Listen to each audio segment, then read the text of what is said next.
Muy buenas noches, queridos hermanos. Hoy me siento muy alegre, muy feliz y muy contento porque voy a ser la primera persona que va a aperturar esta gran gama de exposiciones y de charlas acerca de la palabra de Dios.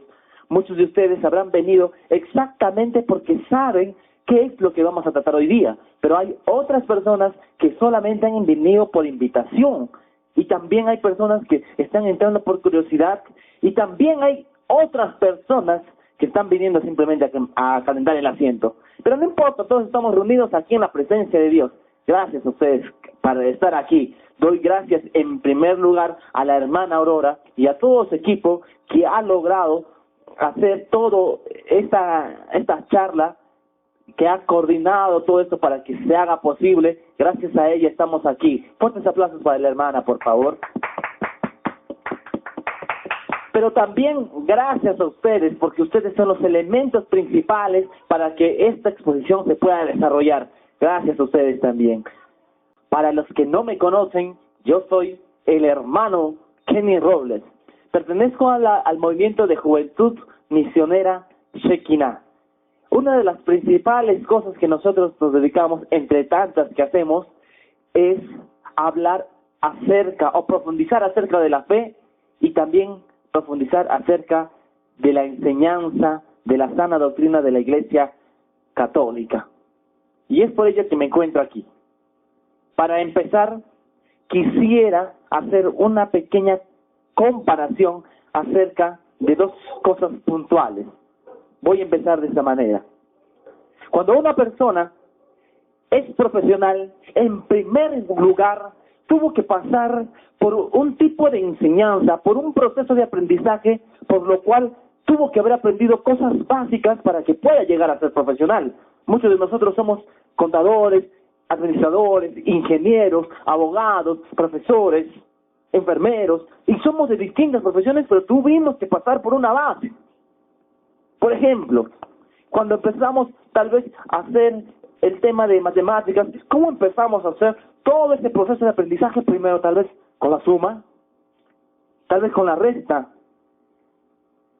multiplicación, división, raíz, exponente, potencia, conjuntos, ecuaciones, inecuaciones, operaciones combinadas, también integrales, también derivadas, y así sucesivamente muchas cosas más, para lo cual tú tienes que llegar a conocer todo ello para que puedas llegar a ser profesional. Tú no le puedes mandar a un niño que tiene 5 años y le puedes decir, por favor, calcúlame la derivada de épsilon. ¿Qué te va a decir? No lo puedo hacer porque no me enseñaron. No le puedes decir a un niño que tiene tal vez 12 o 13 años, por favor, niño, calcúlame la triple integral de seno de x al cuadrado. ¿Se lo va a poder hacer? Algunos dirán, ¿qué es eso? ¿Ah? Se asombran todavía, ¿no? No lo pueden hacer. ¿Saben por qué? Porque su conocimiento no le da aún todavía para poder desarrollar esos problemas complejos. Sin embargo, una persona que ya estudió lo podría llegar a hacer. Y lo mismo sucede también con la fe. Muchos de nosotros hemos pensado ya que tal vez nos hemos graduado en la fe cuando nos hicimos la confirmación. Pero tengo que decirles algo claro, que cuando te enseñaron la confirmación, te enseñaron como joven, no te enseñaron como adulto. Hay algunos que solamente se han hecho la primera comunión y piensan que en la primera comunión le enseñaron absolutamente todo, pero se han equivocado, debido a que en la primera comunión te enseñaron como un niño, y muchos de nosotros nos hemos quedado con el conocimiento de niño. Y tenemos que tener en cuenta, cuando éramos niños nos enseñaron con cosas que tiene que aprender un niño.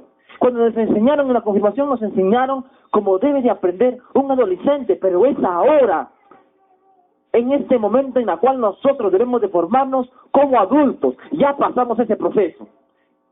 Ya estamos poco a poco avanzando y nosotros realmente estamos necesitados de ser formados integralmente como adultos. Las enseñanzas deben ser ya como ellos. Entonces, tenemos que tener en cuenta algo. a un profesional o un profesional se puede graduar, tal vez de contador o de administrador, puede hacer su maestría, puede hacer su doctorado, puede hacer más especializaciones y le pueden llamar profesor, maestro, ¿no? Pero en la escuela de la fe, nosotros no nos vamos a llegar a graduar. ¿Saben por qué? Porque en la escuela de la fe, Jesucristo siempre va a seguir siendo el maestro. Gloria a Dios. Aleluya, aleluya, gloria a Dios. Y el tema que hoy día vamos a tratar va a ser tradición o escritura. Saquen todos su Biblia, saquen su catecismo, saquen todas las cosas, herramientas que han traído ustedes católicos.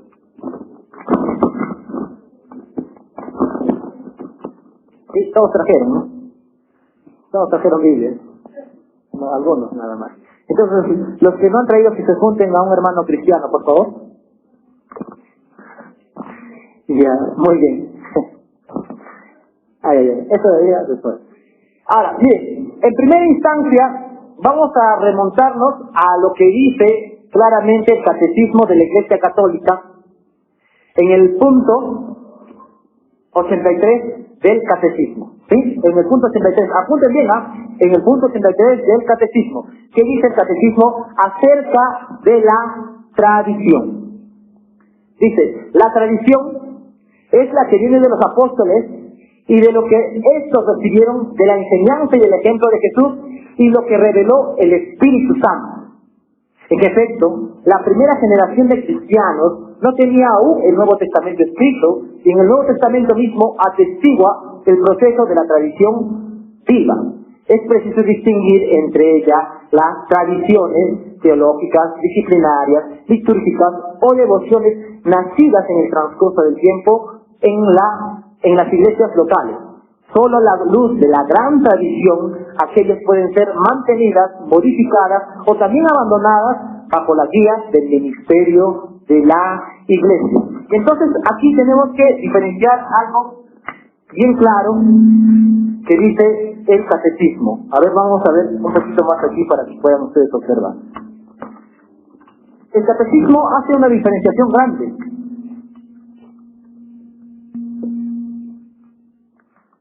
Esta diferenciación lo hace de esta manera: tradición con T mayúscula y tradición o tradiciones con T minúscula. La tradición que recibieron los apóstoles del mismo Jesucristo, eso se le denomina tradición con T mayúscula.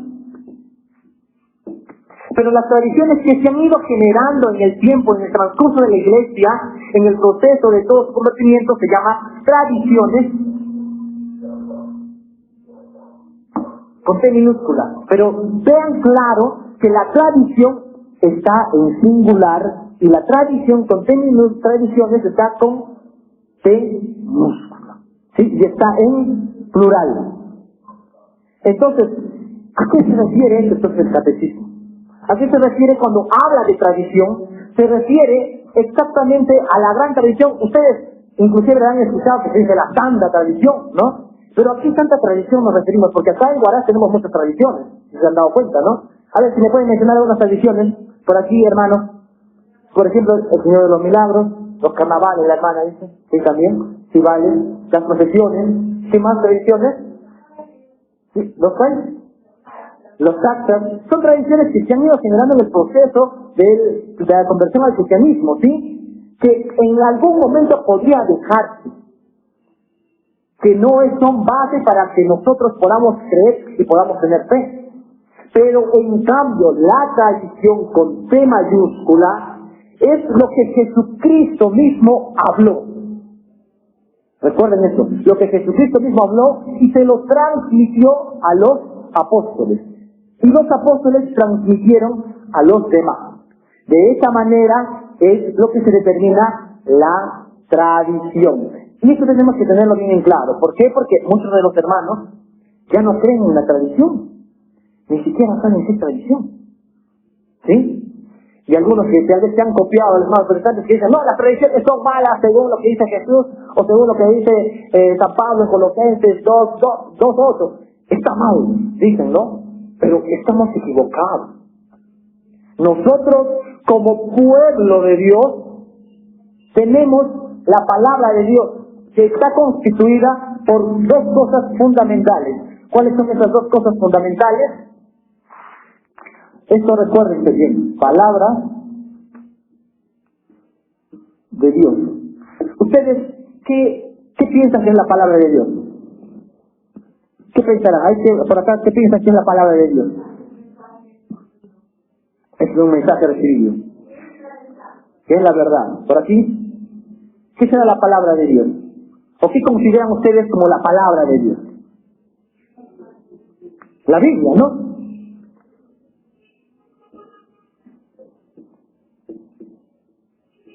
Pero para la Iglesia Católica, no solamente la palabra de Dios es la Biblia.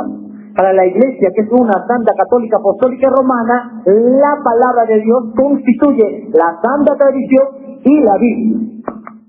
¿Sí? Entonces, por lo tanto, nosotros no somos el pueblo, por ejemplo, en los musulmanes y en los judíos, a ellos se les considera como pueblos del libro, pueblos del libro, ¿sí?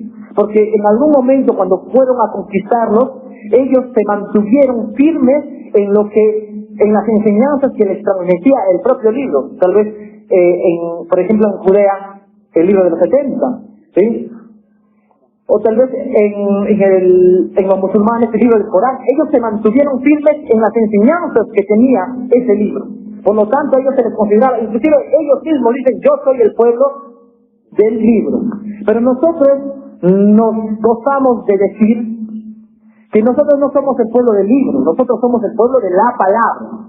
Y la palabra está contenida tanto en la tradición como en la Biblia, ¿sí? Ahí tenemos que tenerlo bien en claro, porque esto es bien indispensable para poder decir, ¿quién cree en ti, Señor? ¿Cómo y a ese todavía no se preocupen. Miren, entonces, esto es importante saber, ¿ah? ¿Por qué? Porque muchos de nosotros que hemos desterrado esta palabra tradición. Ahora tenemos que tener un punto importante, porque con esto nos rebaten muchos hermanos. Todos los hermanos separados nos dicen, pero las tradiciones están malas. Inclusive nos critican porque tienen por aquí, carnaval por aquí, por allá, y por todos lados nos atacan, ¿no? Y tal vez nosotros no podemos defendernos. Inclusive ni siquiera le dijimos que nosotros creemos en la tradición. Para defendernos, primero tenemos que tener algo bien claro. Hace 5.000 años había relatos que se transmitían oralmente. ¿Cuáles fueron esos relatos? Por ejemplo, de Abraham, de la creación. Esos relatos se transmitieron oralmente. En ningún momento en el Antiguo Testamento se escribió. La primera escritura data del año 1030 antes de Cristo. Pero nosotros sabemos por historia de que ya los libros habían sido transmitidos por relatos 3.000 años antes. ¿Qué pasó en esos 2.000 años? ¿Qué sucedió? ¿Cómo fue ese proceso en el cual ellos tuvieron todo ese conocimiento a través de Moisés, de Abraham y de toda la creación y todos los sucesos que se acontecían? Mediante la tradición oral. Y aunque ellos digan, yo soy el pueblo del libro, ellos también tenían una tradición. Y esa tradición se puso por escrito. Se puso por escrito esa tradición que ellos tenían. Hay que ponerlo por aquí, ¿ya?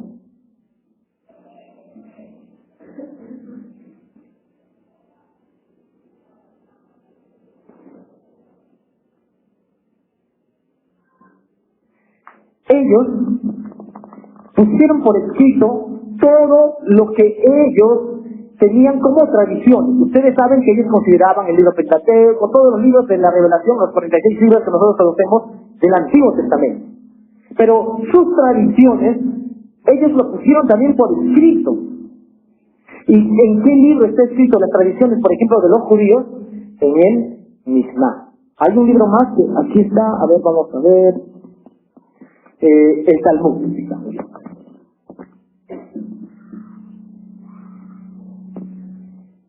En el pueblo judío, para la transmisión de todo lo que ellos consideraban como culto, ¿sí? Como culto sagrado, de reverencia a Dios, lo pusieron por escrito en la Mishnah, que es el Talmud. Así como nosotros los católicos lo ponemos por escrito. ¿Dónde será? ¿Dónde será? En el catecismo, en los concilios de la Iglesia Católica. El gran resumen de todo lo que nosotros tenemos en nuestras tradiciones han sido ya compiladas o resumidas en el catecismo de la Iglesia Católica, ¿sí? O en todos los concilios. Nosotros ya lo hemos puesto por escrito también, ¿sí? Pero en el Antiguo Testamento también habían grandes cosas, grandes tradiciones orales que se transmitían, pero que no estaban tal vez contenidas en la Biblia del Antiguo Testamento. Para hacer un ejemplo, voy a pedirles que abran un punto bien importante en Números capítulo 21, versículo 14. Vamos a ver la Biblia más rápida, por favor. A ver, acá busquen Números 21, 14 y acá que busquen Josué 10, 3. Números 21, 14 y Josué 10, 3.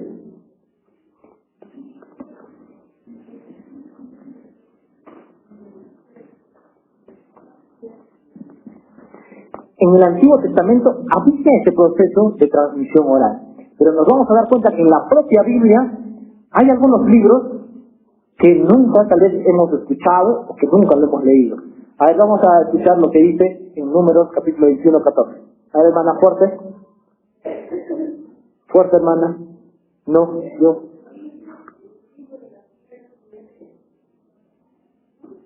Claro. Eso se dice en el libro de las guerras. ¿Ustedes han escuchado o han leído el libro de las guerras de Yahvé? Pero sin embargo, la Biblia lo pone como si fuera palabra de Dios, o una parte de ella lo considera como palabra de Dios. El libro de las guerras de Yahvé. Nunca hemos escuchado ello, ¿no? ¿Sí? Ahora por primera vez lo han escuchado. Ahora, vamos a ver en Josué 10.3. ¿Qué dice Josué 10.13 por aquí?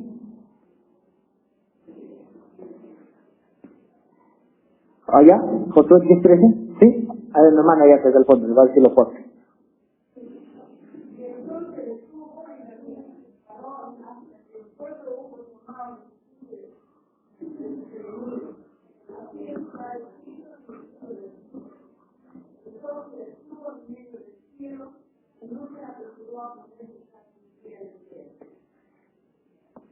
Que el Señor nos bendiga con su santa palabra.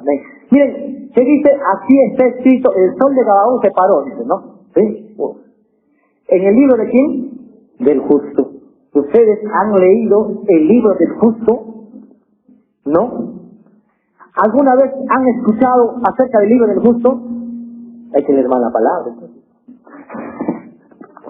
Entonces, mis queridos hermanos, aquí en la propia Biblia, inclusive este libro del justo, lo sacan en Primera de Samuel, capítulo 1, versículo 18, el cántico fúnebre que hacen a Samuel, lo sacan de ese libro.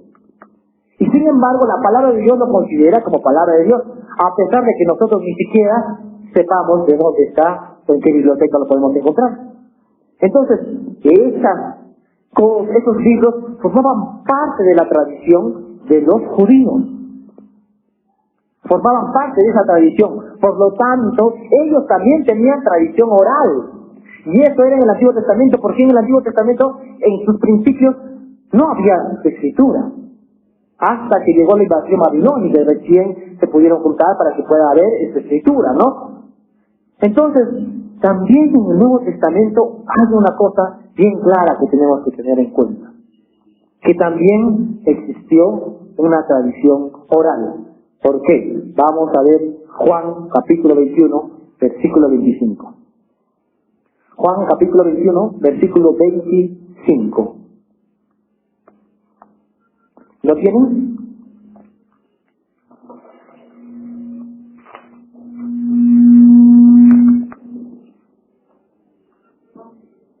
¿Lo tienen?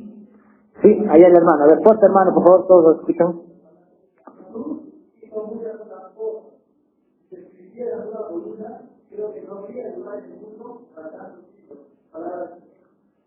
Que la vamos. Gloria a ti, Señor. Miren, algo bien importante. Muchas cosas más hizo el Señor que si fueran puestas todas por escritas, el mundo no podría contener todos los libros. ¿Sí? que hubiera hecho, hubiera puesto por escrito de las cosas que hizo el Señor. Entonces, ¿dónde están todas esas cosas? ¿Dónde están esas muchas cosas más que hizo el Señor? ¿Está en la palabra de Dios? No todo entonces está en la palabra de Dios, ¿no? Entonces, ¿por qué muchos de nosotros hemos caído en la conclusión de que siempre tenemos que buscar la palabra de Dios? Que siempre tenemos que venir a la palabra de Dios, que la palabra de Dios tiene que decirme esto, lo aquello. No, ¿por qué? Porque la palabra de Dios constituye tanto la tradición y como tanto la Biblia, pero nosotros lo hemos tergiversado y pensamos que la palabra de Dios solamente es esto. ¿Sí? Entonces la palabra de Dios, tradición y Biblia. Ahora, vamos a tener en cuenta algo.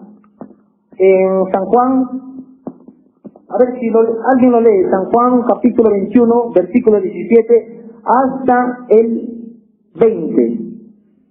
Hasta el 22, perdón. O si no, yo lo leo mejor, porque acá yo lo tengo ya. A ver, escuchen bien. Esta parte es cuando Pedro, obviamente, se encuentra con Jesús después de resucitado, y le dice, Pedro, ¿me amas? Sí. Otra vez, Pedro, ¿me amas? Por favor, Señor, hasta la palabra ofende, hasta la pregunta ofende. Y al final, Pedro, ¿me amas? Y le da encargo a las ovejas, ¿no? A que ibas donde querías. Pero cuando llegues a viejo, extenderás tus manos y otro te ceñirá. Y te llevará a donde tú no quieras. Con esto indicaba la clase de muerte con que iba a glorificar a Dios. Dicho esto, añadió, sigue. Pedro se vuelve y ve, siguiéndole detrás al discípulo a quien Jesús amaba, que además durante la cena que había recostado en su pecho, y le había dicho, Señor, ¿quién es el que te va a entregar? Viéndolo Pedro, dice a Jesús, Señor, ¿y este qué? Jesús le respondió, si quiero que se quede hasta que yo venga, ¿qué te importa? Tú sigue. Que el Señor nos bendiga con su santa palabra. Amén. Miren, para significar, ¿no? Entonces termina con todas las preguntas que dice así, sígueme ya, entonces apacienta mis ovejas. Entonces le da todo un relato, todo de cómo va a morir, ¿no? ¿Sí? Tal vez no lo entendía en ese momento, después se contesta bien. ¿Ya? Pero después de ello, Pedro, cuando Jesús le dice, sígueme, Pedro le sigue, pues no, obviamente le sigue. Y tal vez le estaba picando un mosquito, ¿no? Entonces se voltea y ve, ¿a quién? A Juan, el discípulo amado, ¿no? No dice que es el cuarto, ¿no? Pero obviamente, ¿no? Voltea y ve que Juan le está siguiendo. ¿Cómo habrá estado siguiendo Juan? No sé si habrá sido sí, medio, ¿sí? O habrá sido normal, ¿no? Pero le estaba siguiendo. Se da cuenta de ello y le dice, pero, ¿y por qué no sigue? Y Jesús, que está aquí, le dice a Pedro, oye, ¿y a ti qué te importa? A veces nosotros preguntamos al Señor y tal vez a veces nos responde, sí, ¿a ti qué te importa? Si hago algo, ¿qué te importa? ¿Sí? Es algo que es un poquito más fuerte, ¿no? La palabra que nos dice, ¿qué te importa, no? Pero hay algo bien importante que le dijo a Pedro, ven y sigue. Y obviamente allí, si quiero que se quede, le dijo, ya, el pastor también le siguió. La pregunta y la gran interrogante, si le dijo Pedro, después de que obviamente no sabemos qué han hablado cuando le dijo, sígueme, ¿no? Porque la palabra de Dios no lo dice. Pero después de que le había dicho, Pedro, apacienta mis ovejas, le entrega el rebaño, le entrega toda la iglesia a cargo de Pedro, yo pienso, esta es una especulación nada más, obviamente, ¿no? Pienso de que Jesús lo había llevado para enseñarle cómo debería de hacer esa custodia de todas las ovejas. Le había enseñado seguramente. ¿Y dónde se quedó todo ello? En la tradición oral, que se pasó de mano en mano. ¿Sí? En ese momento no había escritura. Jesucristo mismo lo dijo. Vayan pues por todo el mundo y prediquen, bautizándolos a todos en el nombre del Padre, del Hijo y del Espíritu Santo. ¿Sí? De esa manera nunca le dijo, vayan pues y escriban todo lo que les he dicho, ¿no? Nunca dijo ello. La palabra de Dios en esos primeros instantes del cristianismo, el Nuevo Testamento no estaba hecho aún. O sea que Pablo no iba diciendo, según 1 de Corintios 11:1, tenemos que hacer de esta manera. No, porque la palabra en el Nuevo Testamento no estaba escrita aún. Y una evidencia clara de ello es que de los 2 apóstoles, solamente 2 se dedicaron a escribir. Y cuando en el año 60, el primer libro que se escribió fue Marcos, 60 después de Cristo. ¿Sí? Y ese fue el primer libro, recién. Pero Jesús había muerto ya en el 33. ¿Qué pasó 30 años después? Fue la tradición oral que se transmitió de los apóstoles. Pero los apóstoles, ¿de quién lo recibieron? De Jesús. ¿Sí? Entonces, algo bien claro también que tenemos que tener en cuenta, cuando Jesús dijo, pues bueno, yo me voy, pero no les dejaré huérfanos. Yo rogaré al Padre, y el Padre enviará en mi nombre el Paráclito Consolador. Y ese Espíritu Santo dice que les revelará toda la verdad. O sea, que Jesucristo vino para revelar la verdad, porque era la verdad. Pero el mismo Jesús dice que hay más verdad. Entonces, ¿cuál es toda esa amplitud de la verdad? ¿Dónde lo podemos encontrar? En la tradición, en toda la historia de la Iglesia. Todo ello lo encontramos en la cultura de la Iglesia Católica, porque era la única iglesia que existía aún. En ese entonces, nada más. No había evangélico, no había mormón, no había testigo de Jehová, no había nada. Había solamente la Iglesia Católica. ¿Sí? Tenemos que tener en claro esto porque muchos de nosotros pensamos de que solamente la palabra, y hay que ver qué nos dice la palabra. A ver, leemos. Señor, por favor, dame atención. ¿La palabra de Dios? Ay, si dice, sí, ya, eso tenemos que hacerlo. Pero no solamente es ello. ¿Sí? Porque nos debemos de regir, ahora, lo que dice la hermana, ¿quién nos enseña correctamente qué es la tradición y qué es la Biblia? Porque nosotros leemos la Biblia, a veces la entendemos de diferente manera. Muchos de ellos, de los hermanos protestantes, agarraron porque el Espíritu Santo, perdón, ¿quién, por favor, Espíritu, y hicieron su propia iglesia. ¿Quién nos dice qué es lo correcto? El magisterio de la iglesia. El magisterio de la iglesia se dedica a la enseñanza de lo que nosotros conocemos de la Biblia, que mantenga obviamente la sana doctrina de la iglesia. ¿Sí? Entonces, esto tenemos que tener bien, pero bien en claro. Ahora, hay que tener otros puntos bien importantes acerca de ello, porque para que haya tradición tiene que haber algo importante. A ver si ustedes lo han craneado ya. Tiene que haber algo específico para que sí o sí exista la tradición. ¿Cuál será? ¿Cuál es lo que garantiza que tiene que haber o que tuvo que haber tradición? Imagínate que había una película, ¿no? Bueno, una propaganda, ¿no? La abuela, que estaba así, estaba muriendo, ¿no? Y decía, la receta del guiso de pollo es, o el secreto es. Y se murió, ¿no? ¿Hubo ahí alguna transmisión de lo que ella sabía? No. Entonces, para que haya tradición tiene que haber algo. Entonces, ¿cuál será ello?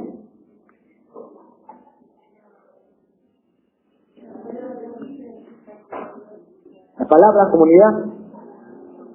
Tiene que haber sí o sí la sucesión apostólica. Gloria a Dios.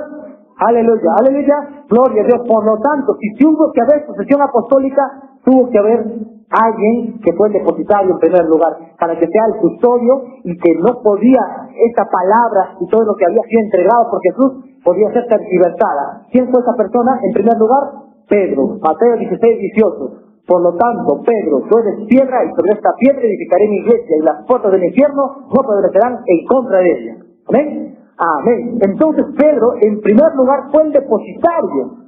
A ti te daré las llaves del reino, le dice Jesús.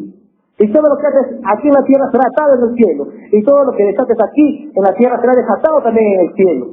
Entonces Pedro es el primer custodio de toda la tradición, de toda la palabra de Dios. Pero Pedro para que existiera la tradición, tuvo que pasárselo a otra persona para que esa persona sea el custodio real de lo que se está suscitando en este momento. Entonces, ¿quién es esa persona? ¿Quién es la segunda persona? O sea, el segundo papa. Pues. ¿Y quién fue el segundo papa? Pablo, ahí dicen por aquí, por allá.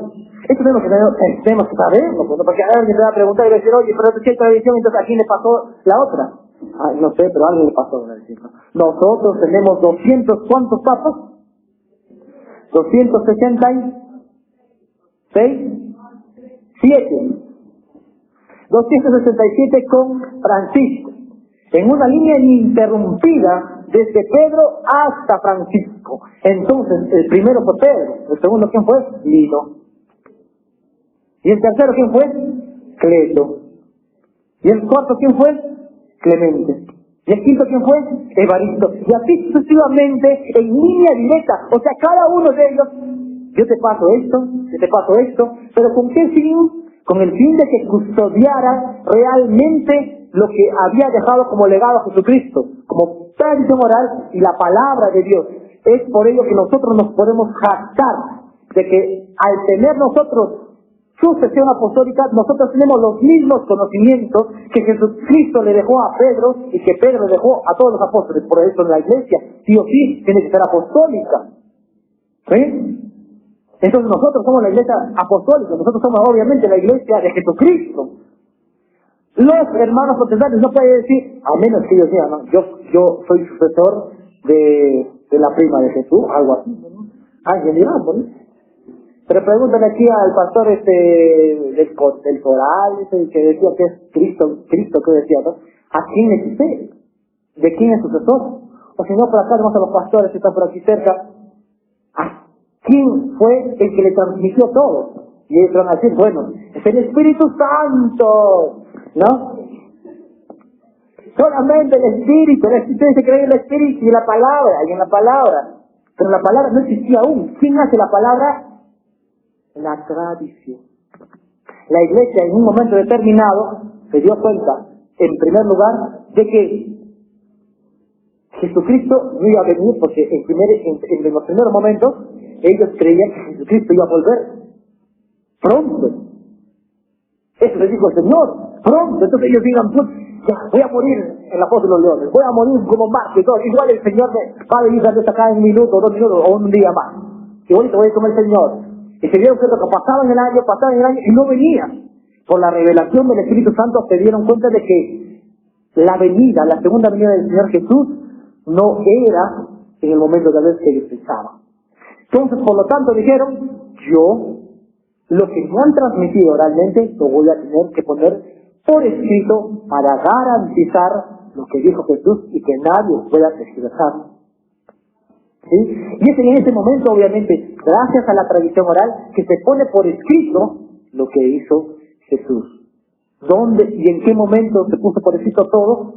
El primer libro en el 60 después de Cristo. Pero ¿dónde se compiló todo? En el año 397, en el concilio de Cartago, un país en África, al norte de África, donde hubo ese concilio y determinaron tanto los libros del Antiguo Testamento como los libros del Nuevo Testamento.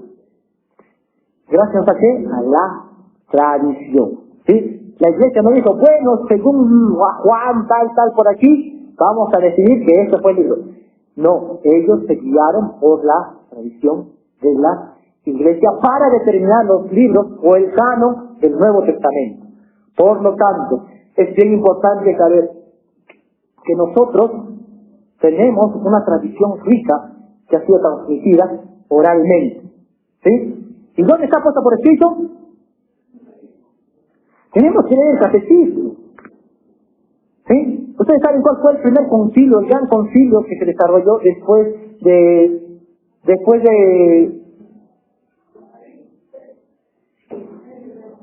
el primer concilio.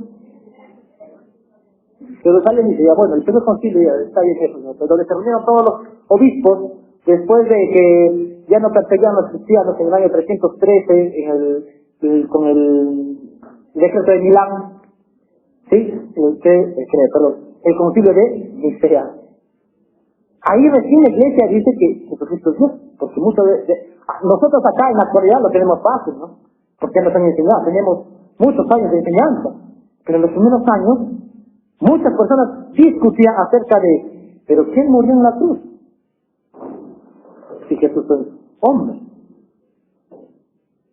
Ellos no lo tenían claro, y en ese momento había muchos libros, muchos evangelios inclusive. ¿Sí? Había el evangelio de Judas, el evangelio de Santiago, el evangelio de María, por aquí, había muchas cosas, muchos libros. ¿Sí? Y muchos se preguntaban, pero obviamente, oye, ¿de qué esto trata? ¿No? ¿Cómo que si solamente un hombre muere por nosotros, obviamente no nos va a salvar? ¿Sí? Si un hombre muere por nosotros, ¿qué nos va a salvar? Si Abraham mata a su hijo, ¿eso nos va a salvar? ¿Nos va a redimir? No. Entonces, quien tuvo que morir en la cruz fue algo más que un hombre. ¿Quién fue? Dios. ¿Y esto quién lo puso? En el concilio de Nicea, la Iglesia Católica, cuando se reunieron todos los obispos. ¿Sí? Y después, posteriormente se preguntaron, ya tenemos que Padre, Hijo, pero ¿y ahora quién es el Espíritu Santo? Nosotros lo tenemos claro, pero en ese entonces ya sabían que Jesús era Dios, pero ¿y el Espíritu? Bueno, algunos dicen de que, Pablo dice que el Espíritu tiene sentimientos, tiene cualidades, le entristecen al Espíritu, dice entonces, el Espíritu tiene que ser una persona, porque siente. Ahí sacan la conclusión que era persona, pero entonces, si es persona, como que lo mandó de Padre y vino por acá. Quisiera mandarle una pregunta que llegara a la conclusión de que el Espíritu es persona, la tercera persona de la Santísima Trinidad, y es Dios. Por lo tanto, si ustedes se han dado cuenta en el credo de Niceno Constantinopolitano, ¿de dónde viene? Del concilio de Nicea y del concilio de Constantinopla. Posteriormente se preguntaban inclusive, María, ¿a quién dio a luz? ¿A Dios o solamente a Jesús? Concilio de Éfeso. Declaran que María es madre de Dios. ¿Sí? Y es así donde se formó toda la riqueza de la Iglesia Católica acerca de la tradición. Poco a poco se empezó a formar. 397, Concilio de Cartago hace toda la compilación de los libros, tanto del Antiguo y como del Nuevo. Y ahí tiene que tener bien en cuenta. ¿Cuántos libros tuvieron en ese tiempo? Tanto el Antiguo y el Nuevo. 73, 46 en el Antiguo y 27 en el Nuevo. ¿Sí? Entonces los hermanos separados, ¿de dónde sacaron 7 libros menos? Y toda esa riqueza de la Biblia lo debe a la Iglesia Católica, gracias a nuestra tradición. ¿Dónde lo sacaron? Obviamente, como Martín Lutero y todo, eso es otro cuento ya. Ya, muy bien. Ahora vamos a abrir la palabra de Dios en 1 Corintios capítulo 11, versículo 2.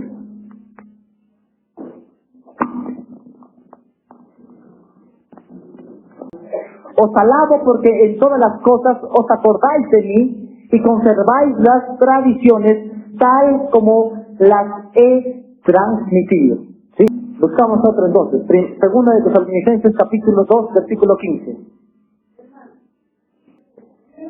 2:15, ¿sí?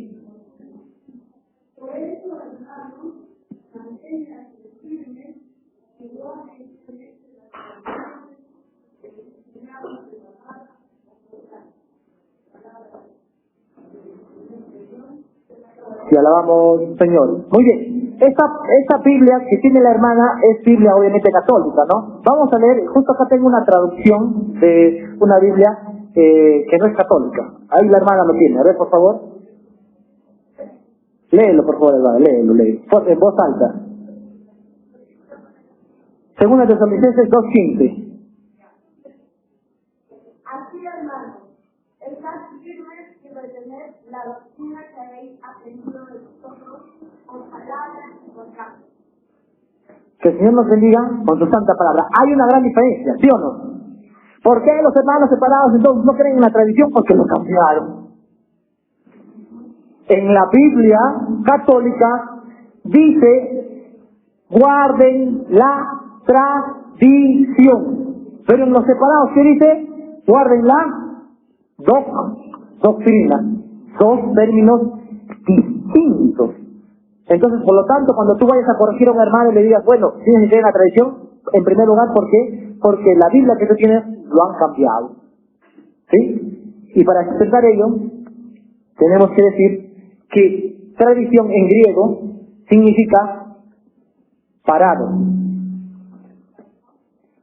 Parado, ¿sí? En griego, ¿sí? Yo tengo aquí, justo lo he sacado, porque tengo una Biblia en griego, he sacado la traducción en griego que dice también que es parado, ¿sí? A ver, por acá lo tengo, creo, para los que quieran ver.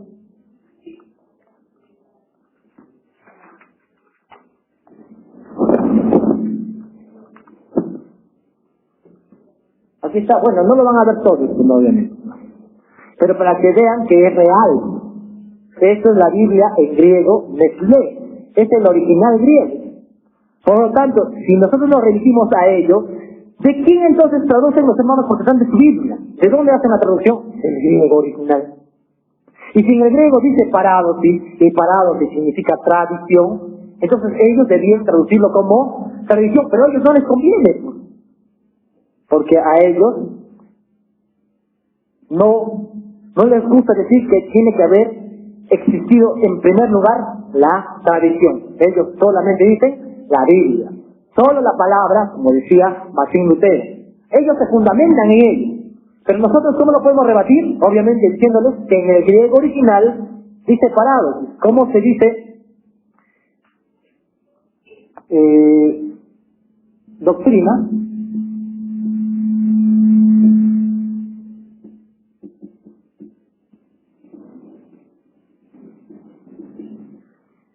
Didascalia. Eso es la traducción para doctrina. Ustedes dirán, pero ni una letra se parece a parado, son didascalia, ¿no? Inclusive, didascaleo se hace para enseñanza, doctrina.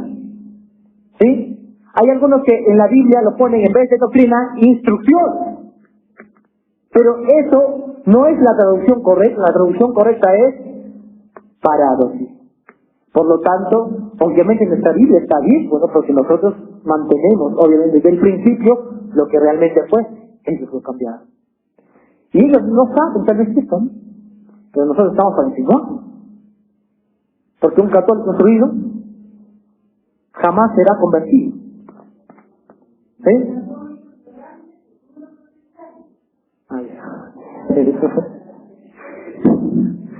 Entonces, esto tenemos que tener bien en claro, ¿eh? Porque si no sabemos de dónde es la raíz, obviamente nos van a confundir. Hay otras suposiciones. A ver, lean, por ejemplo, 2 de Timoteo 2:2. 2 de Timoteo capítulo 2, versículo 2. Y acá para que busquen 1 de Corintios 11:23.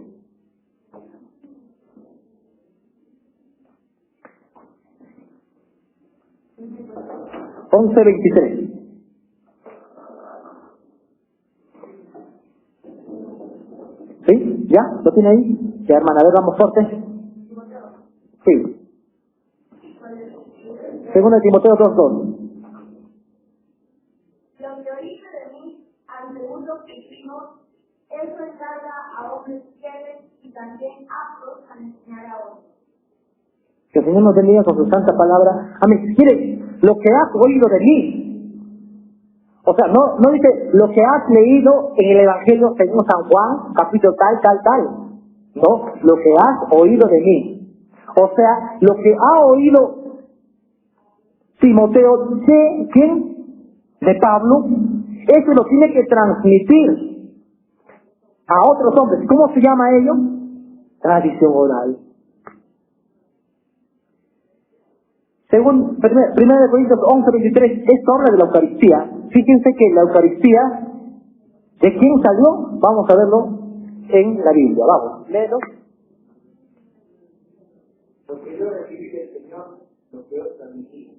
Que el Señor Jesús, la noche que era entregado, tomó pan, dando gracias, nos partió y dijo: este es mi cuerpo que se entrega por nosotros, haced esto en memoria. Con su santa palabra. Miren, lo que el Señor ¿de qué? Yo recibí, ¿de quién? Del Señor Jesús. ¿Quién dijo eso? O sea, Pablo estaba diciendo que el Señor le dijo que haga eso, no que lo leyera de algún libro. Y eso está hablando acerca de la Eucaristía. Jesucristo mismo le dijo que haga él la Eucaristía. Amén. Amén. A ver, para terminar, 1 Corintios 15:5.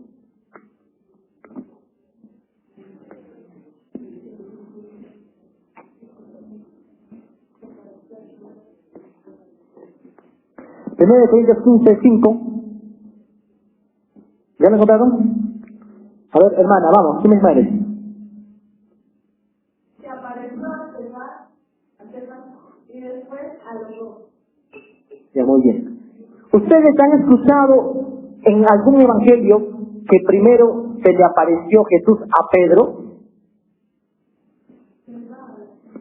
Él va, ¿no? En el evangelio en ningún momento menciona que Pedro fue el primero. ¿Quién le dijo entonces a Pablo que Pedro fue el primero que lo vio? ¿Quién le dijo? Se lo contaron. El Espíritu Santo. Está muy espiritual, está muy espiritual. Sí, esta tradición se mantenía ahí. Gracias a Pablo y a la tradición nosotros conocemos. Ahora, hay que resaltar algunas cosas. A ver, en Colosenses 2:8.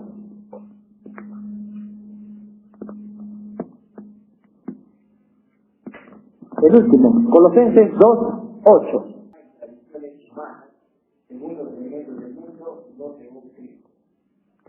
Cuidado, dice, ¿no? Pero de Jerusalén es un poco más exacto en su traducción, ¿ya?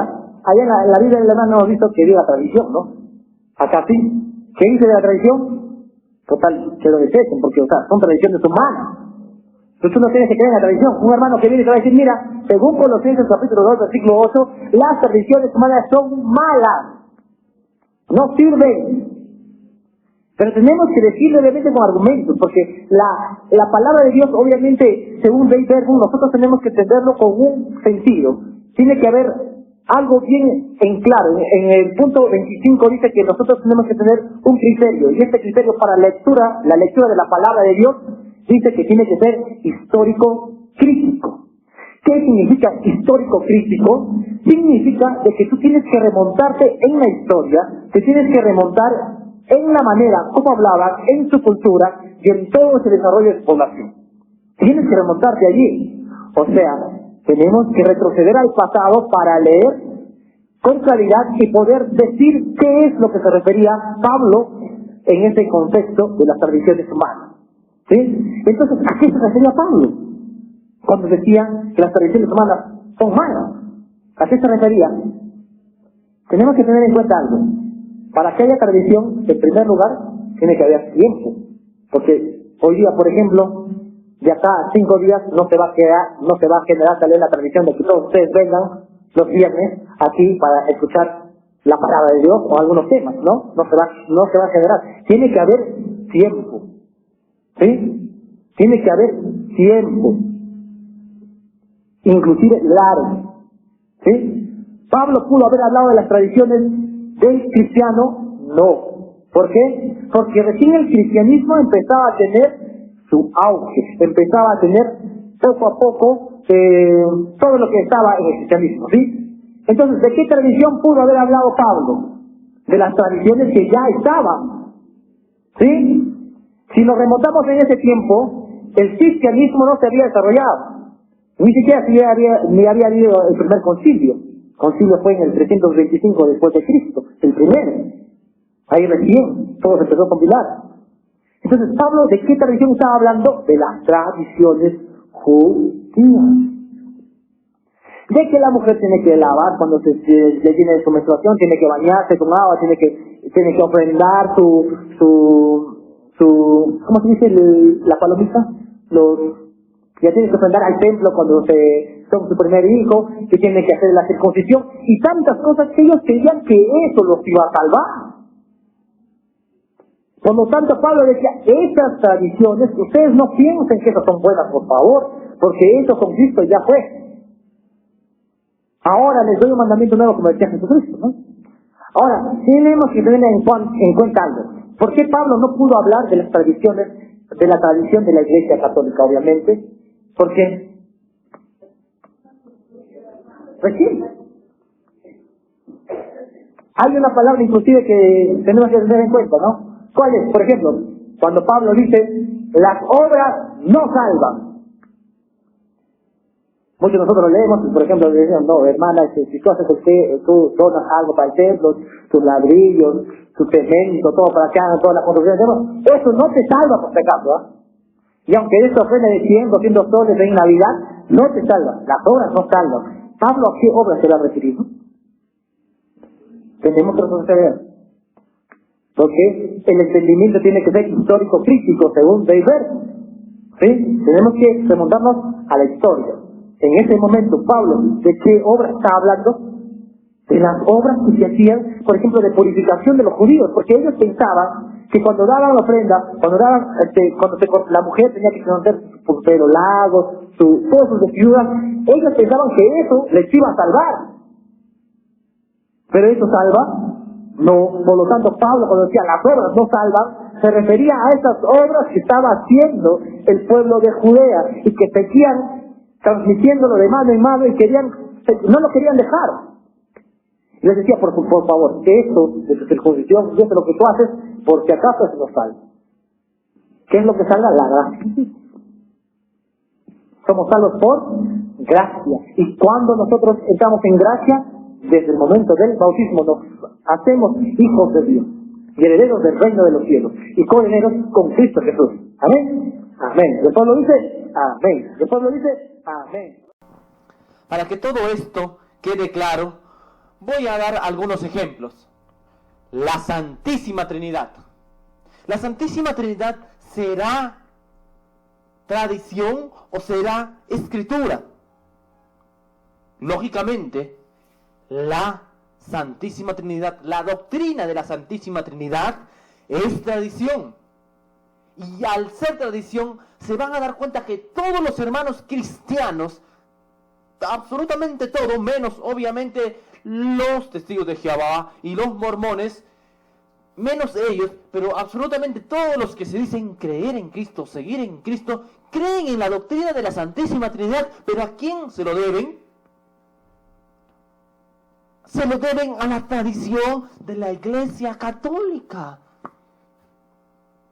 Porque la Iglesia puso esa doctrina de la Santísima Trinidad. Tú no vas a encontrar en la Biblia ningún término que se asemeje a la Trinidad, porque no hay.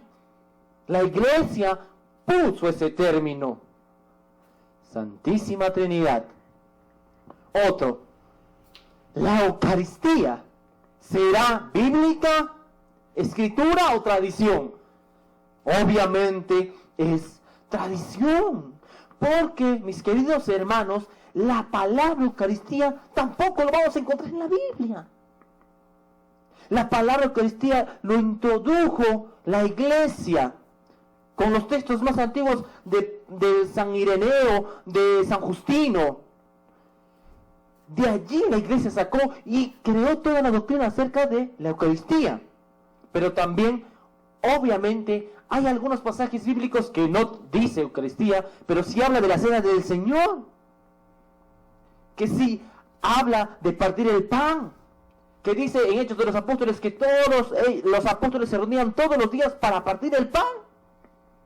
Inclusive en el Evangelio de San Juan, en el capítulo 6, versículo 51, dice: pues yo soy el pan vivo bajado del cielo. El que coma de este pan vivirá para siempre. Y el pan que yo les daré es mi cuerpo y lo daré para la vida del mundo. El que coma mi carne y beba mi sangre tiene vida eterna. Amén. Amén. Está en la Escritura también. Pero el término Eucaristía no está. Pero sí, la doctrina básica, ¿de dónde la sacamos? También de la palabra, obviamente, porque está sustentada. Pero todo esto se pasó por tradición en primer lugar. Otro ejemplo. El dogma de que María es Madre de Dios, ¿es escritura o es tradición? Aquí sí los agarré. ¿Cuál será? Es tanto escritura, pero también es tradición. ¿Por qué? Porque si nosotros nos remitimos a la palabra de Dios Y nos vamos al Evangelio de San Lucas, en el versículo 41, habla acerca de que cuando se encontró, ustedes se recordarán el pasaje, María fue a visitar a su prima Isabel. Y en el versículo 41 dice, al oír Isabel su saludo, el niño dio saltos en su vientre. Isabel se llenó del Espíritu Santo.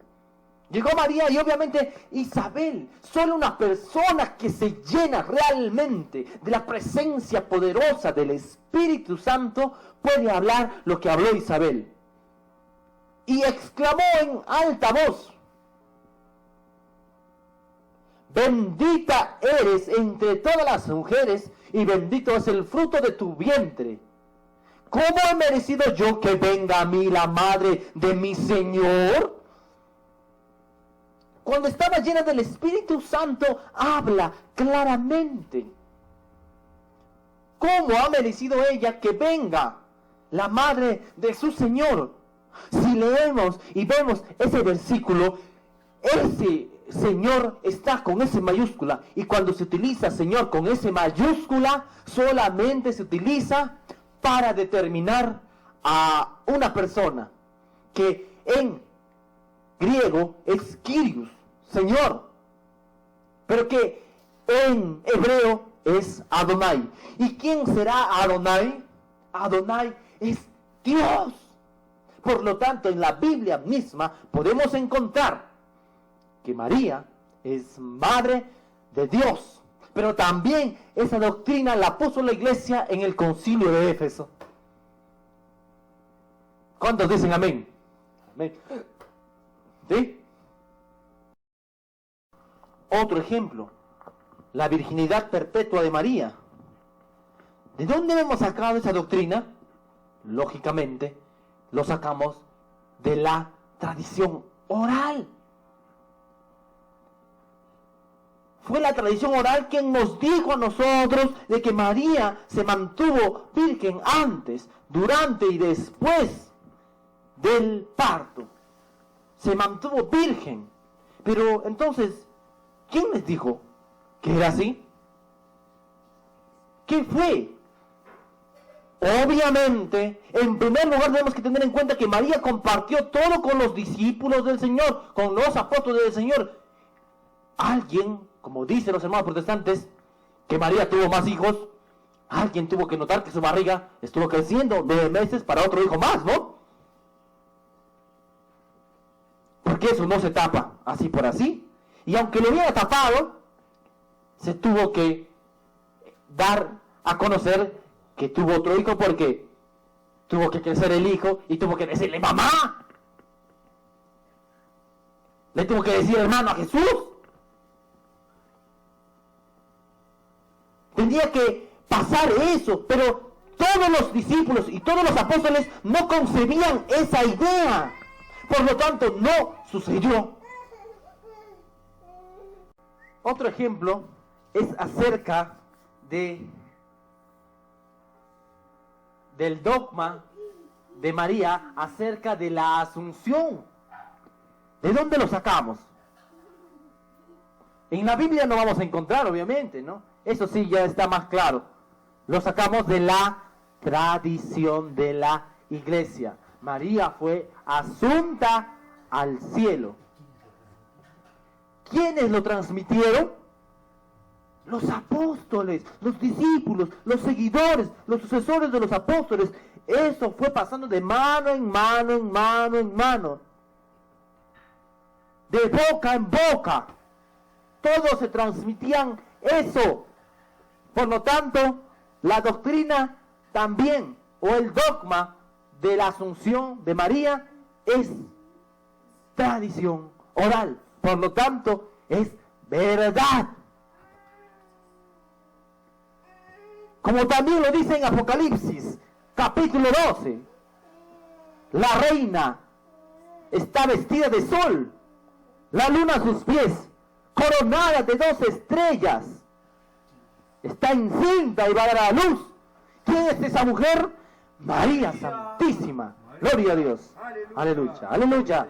Gloria a Dios. Mis queridos hermanos, para terminar, un último ejemplo. Este ejemplo es acerca de que San Miguel, el arcángel Miguel, peleó con el diablo por el cuerpo de Moisés. ¿De dónde sacamos eso? ¿Dónde está? ¿Está en la Biblia o está en la tradición? Está, mis queridos hermanos, para que sepan ustedes, en los dos. En la tradición de la iglesia y también en la escritura. Si han pasado tantos años desde que Moisés pasó, obviamente, en la tierra que emanaba leche y miel, y ahí no pudo entrar, pasó bastante tiempo, ahí ni siquiera había escritura. ¿Quién le dijo a Judas que eso fue así? La tradición oral. La tradición oral le dijo eso. ¿Y dónde lo podemos constatar? Obviamente en la carta del apóstol Judas, en el capítulo 1, versículo 9, vamos a encontrar de que el arcángel Miguel contendió en batalla con el diablo para pelearse por el cuerpo de Moisés. Gloria a Dios. Aleluya. ¿Quién vive? Fuerte aplauso para Cristo, por favor. A ver si tienen alguna pregunta, tal vez ha quedado muchas dudas, ¿no? A ver, sí, ¿quieren decir? Ya terminé. Y digo amén.